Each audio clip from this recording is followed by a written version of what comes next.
सूरह कहफ। कहफ इसकी बड़ी फजीलत आई है, हदीस पाक में है, जो जुमा के दिन सूरह कहफ की तिलावत करेगा अल्लाह ताला उसके घर से खाने काबा तक एक नूर का रास्ता पैदा फरमाएगा। और एक हदीस में है, इस जुमा से लेकर अगले जुमा तक जो कुछ भी उसकी खताएं हैं अल्लाह माफ फरमाएगा। सूरह कहफ की तिलावत, दो फायदे बताए। तीसरा सुनो, सूरह कहफ की शुरू की 10 आयतें जिसे याद हो गई, सूरह कहफ की शुरू की 10 आयतें जिसे याद हो गई, मेरे आका फरमाते हैं दुनिया का सबसे बड़ा फितना दज्जाल, अल्लाह उससे भी उसे महफूज रखेगा। दज्जाल के फितने से महफूज रहने के लिए सूरह कहफ की तिलावत हर जुमा किया करो घरों में, या तो फिर किसी की अच्छी किरत में सुना करो, ताकि दोनों सवाब बराबर हैं। तिलावत करने के और सुनने के सवाब हैं। बिस्मिल्लाहिर्रहमानिर्रहीम। अल्हम्दुलिल्लाहिल्लज़ी अंज़ल अला अब्दिहिल किताब व लम यजअल लहू इवजा क़य्यिमन लियुन्ज़िर बअसन शदीदन मिन लदुन्हु ويبشر المؤمنين الذين يعملون الصالحات أن لهم أجرا حسنا ماكثين فيه أبدا وينذر الذين قالوا اتخذ الله ولدا ما لهم به من علم ولا لآبائهم كبرت كلمة تخرج من أفواههم إن يقولون إلا كذبا فلعلك باخع نفسك على آثارهم إن لم يؤمنوا بهذا الحديث أسفا إنا جعلنا ما على الأرض زينة لها لنبلوهم أيهم أحسن عملا وإنا لجاعلون ما عليها صعيدا جرزا أم حسبت أن أصحاب الكهف والرقيم كانوا من آياتنا عجبا إذ أوى الفتية إلى الكهف فقالوا ربنا آتنا من لدنك رحمة وهيئ لنا من أمرنا رشدا فضربنا على آذانهم في الكهف سنين عددا ثم بعثناهم لنعلم أي الحزبين أحصى لما لبثوا أمدا نحن نقص عليك نبأهم بالحق إنهم فتية آمنوا بربهم وزدناهم هدى وربطنا على قلوبهم إذ قاموا فقالوا ربنا رب السماوات والأرض لن ندعو من دونه إلها لقد قلنا إذا شططا هؤلاء قومنا اتخذوا من دونه آلهة لولا يأتون عليهم بسلطان بين فمن أظلم ممن افترى على الله كذبا وإذ اعتزلتموهم وما يعبدون إلا الله فأووا إلى الكهف ينشر لكم ربكم من رحمته ويهيئ لكم من أمركم مرفقا وترى الشمس إذا طلعت تزاور عن كهفهم ذات اليمين وإذا غربت تقرضهم ذات الشمال وهم في فجوة منه ذلك من آيات الله من يهد الله فهو المهتد ومن يضلل فلن تجد له وليا مرشدا وتحسبهم أيقاظا وهم رقود ونقلبهم ذات اليمين وذات الشمال وكلبهم باسط ذراعيه بالوصيد لو اطلعت عليهم لوليت منهم فرارا ولملئت منهم رعبا وكذلك بعثناهم ليتساءلوا بينهم قال قائل منهم كم لبثتم قالوا لبثنا يوما أو بعض يوم قالوا ربكم أعلم بما لبثتم فابعثوا أحدكم بورقكم هذه إلى المدينة فلينظر أيها أزكى طعاما فليأتكم برزق منه وليتلطف ولا يشعرن بكم أحدا إنهم إن يظهروا عليكم يرجموكم أو يعيدوكم في ملتهم ولن تفلحوا إذا أبدا وكذلك أعثرنا عليهم ليعلموا أن وعد الله حق وأن الساعة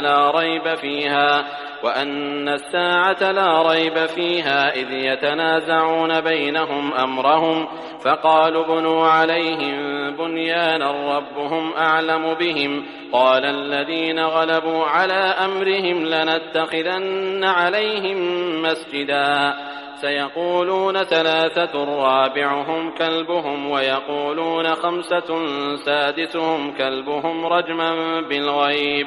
رجما بالغيب ويقولون 7 وثامنهم كلبهم قل ربي أعلم بعدتهم ما يعلمهم إلا قليل فلا تمار فيهم إلا مراء ظاهرا ولا تستفت فيهم منهم أحدا ولا تقولن لشيء إني فاعل ذلك غدا إلا أن يشاء الله واذكر ربك إذا نسيت وقل عسى أن يهديني ربي لأقرب من هذا رشدا ولبثوا في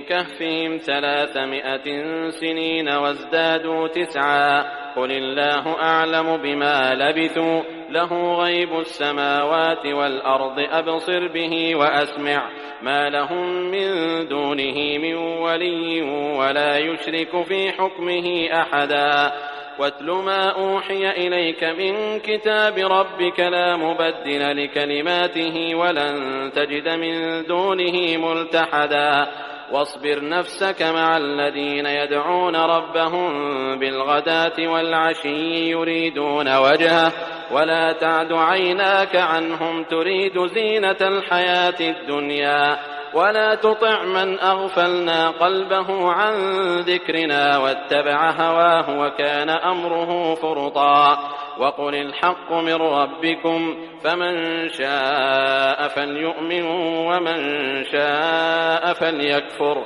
إنا أعتدنا للظالمين نارا أحاط بهم سرادقها وإن يستغيثوا يغاثوا بماء كالمهل يشوي الوجوه بئس الشراب وساءت مرتفقا إن الذين آمنوا وعملوا الصالحات إنا لا نضيع أجر من أحسن عملا أولئك لهم جنات عدن تجري من تحتهم الأنهار يحلون فيها من أساور من ذهب ويلبسون ثيابا خضرا من سندس واستبرق متكئين فيها على الأرائك نعم الثواب وحسنت مرتفقا واضرب لهم مثلا الرجلين جعلنا لأحدهما جنتين من أعناب وحففناهما بنخل وجعلنا بينهما زرعا كلتا الجنتين آتت أكلها ولم تظلم منه شيئا وفجرنا خلالهما نهرا وكان له ثمر فقال لصاحبه وهو يحاوره أنا أكثر منك مالا وأعز نفرا ودخل جنته وهو ظالم لنفسه قال ما أظن أن تبيد هذه أبدا وما أظن الساعة قائمة ولئن رددت إلى ربي لأجدن خيرا منها منقلبا قال له صاحبه وهو يحاوره أكفرت بالذي خلقك من تراب ثم من نطفة ثم سواك رجلا لكن هو الله ربي ولا أشرك بربي أحدا ولولا إذ دخلت جنتك قلت ما شاء الله لا قوة إلا بالله إن ترني أنا أقل منك مالا وولدا فعسى ربي أن يؤتيني خيرا من جنتك ويرسل عليها حسبانا من السماء فتصبح صعيدا زلقا أو يصبح ماؤها غورا فلن تستطيع له طلبا وأحيط بثمره فأصبح يقلب كفيه على ما أنفق فيها وهي خاوية على عروشها ويقول يا ليتني لم أشرك بربي أحدا ولم تكن له فئة ينصرونه من دون الله وما كان منتصرا هنالك الولاية لله الحق هو خير ثوابا وخير عقبا واضرب لهم مثل الحياة الدنيا كماء إن أنزلناه من السماء فاختلط به نبات الأرض فأصبح هشيما تذروه الرياح وكان الله على كل شيء مقتدرا المال والبنون زينة الحياة الدنيا والباقيات الصالحات خير عند ربك ثوابا وخير أملا ويوم نسير الجبال وترى الأرض بارزة وحشرناهم فلم نغادر منهم أحدا وعرضوا على ربك صفا لقد جئتمونا كما خلقناكم أول مرة بل زعمتم أن لن نجعل لكم موعدا ووضع الكتاب فترى المجرمين مشفقين مما فيه ويقولون يا ويلتنا ما لهذا الكتاب لا يغادر صغيرة ولا كبيرة إلا أحصاها ووجدوا ما عملوا حاضرا ولا يظلم ربك أحدا وإذ قلنا للملائكة اسجدوا لآدم فسجدوا إلا إبليس كان من الجن ففسق عن أمر ربه أفتتخذونه وذريته أولياء من دوني وهم لكم عدو بئس للظالمين بدلا ما أشهدتم خلق السماوات والأرض ولا خلق أنفسهم وما كنت متخذ المضلين عضدا ويوم يقول نادوا شركائي الذين زعمتم فدعوهم فلم يستجيبوا لهم وجعلنا بينهم موبقا ورأى المجرمون النار فظنوا أنهم مواقعوها ولم يجدوا عنها مصرفا ولقد صرفنا في هذا القرآن للناس من كل مثل وكان الإنسان أكثر شيء جدلا وما منع الناس أن يؤمنوا إذ جاءهم الهدى ويستغفروا ربهم إلا أن تأتيهم سنة الأولين أو يأتيهم العذاب قبلا وما نرسل المرسلين إلا مبشرين ومنذرين ويجادل الذين كفروا بالباطل ليدحضوا به الحق واتخذوا آياتي وما أنذروا هزوا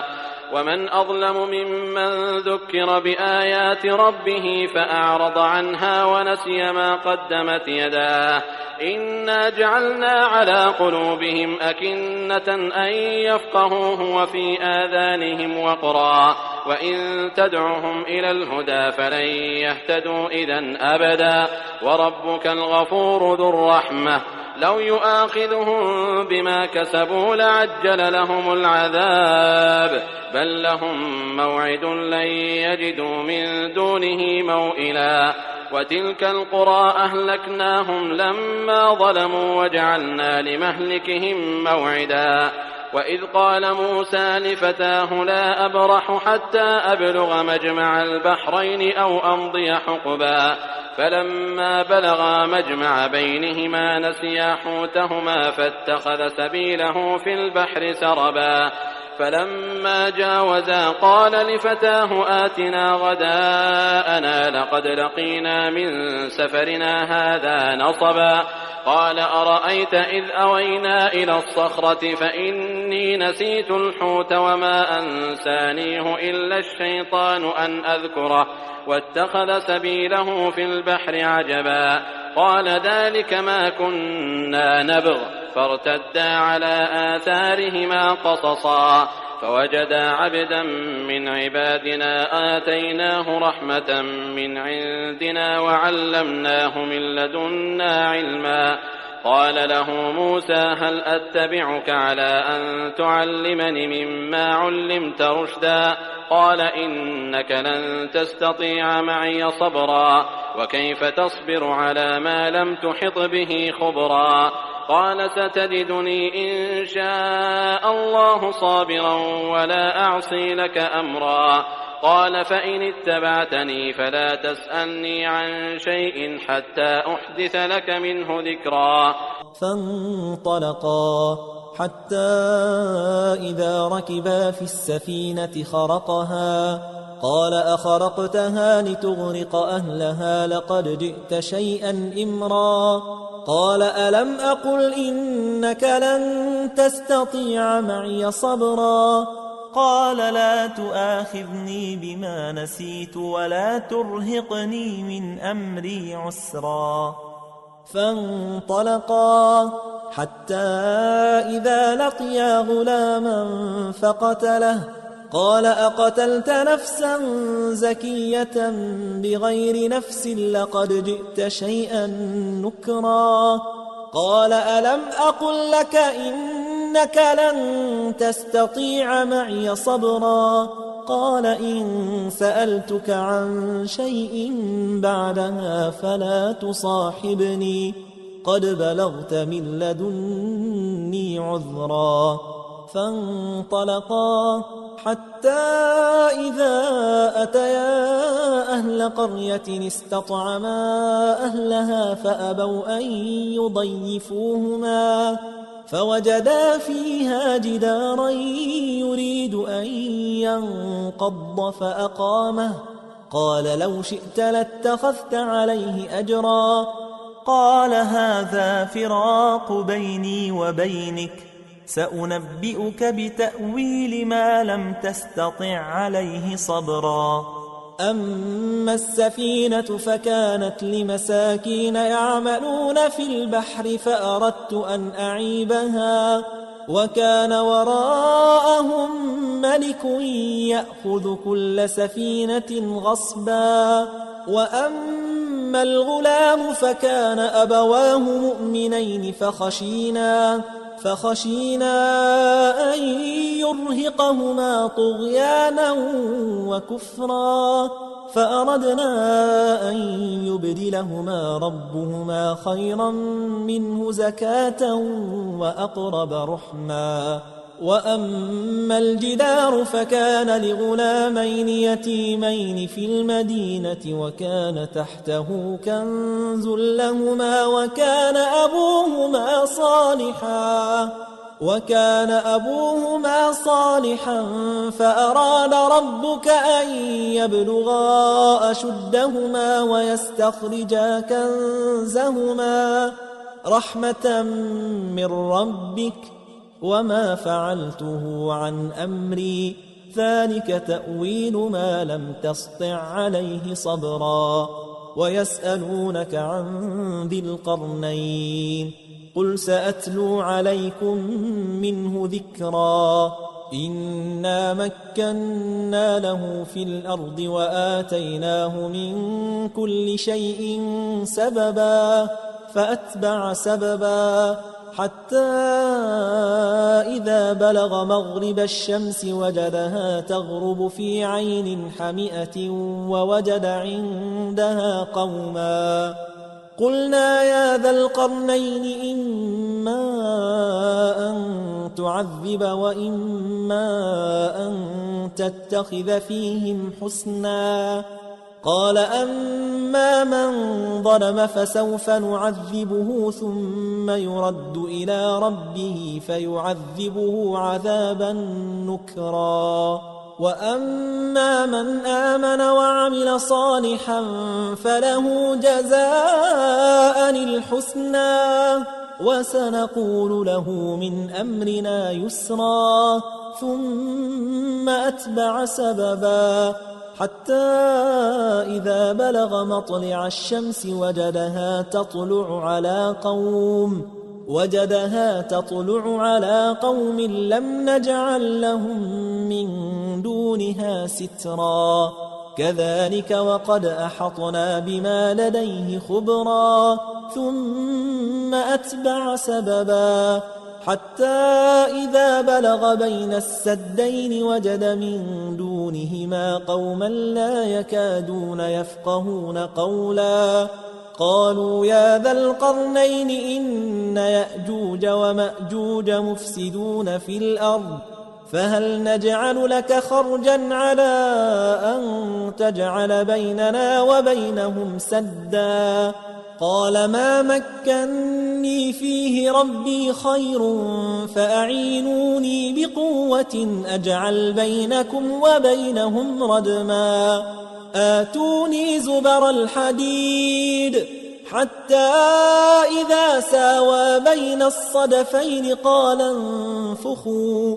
حتى إذا جعله نارا قال آتوني أفرغ عليه قطرا فما استطاعوا أن يظهروه وما استطاعوا له نقبا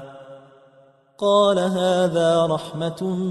من ربي فإذا جاء وعد ربي جعله دكاء وكان وعد ربي حقا وتركنا بعضهم يومئذ يموج في بعض ونفخ في الصور فجمعناهم جمعا وعرضنا جهنم يومئذ للكافرين عرضا الذين كانت أعينهم في غطاء عن ذكري وكانوا لا يستطيعون سمعا أفحسب الذين كفروا أن يتخذوا عبادي من دوني أولياء إنا أعتدنا جهنم للكافرين نزلا قل هل ننبئكم بالأخسرين أعمالا الذين ضل سعيهم في الحياة الدنيا وهم يحسبون أنهم يحسنون صنعا أولئك الذين كفروا بآيات ربهم ولقائه فحبطت أعمالهم فلا نقيم لهم يوم القيامة وزنا ذلك جزاؤهم جهنم بما كفروا واتخذوا آياتي ورسلي هزوا إن الذين آمنوا وعملوا الصالحات كانت لهم جنات الفردوس نزلا خالدين فيها لا يبغون عنها حولا قل لو كان البحر مدادا لكلمات ربي لنفد البحر قبل أن تنفد كلمات ربي ولو جئنا بمثله مددا قل إنما أنا بشر مثلكم يوحى إلي أنما إلهكم إله واحد فمن كان يرجو لقاء ربه فليعمل عملا صالحا ولا يشرك بعبادة ربه أحدا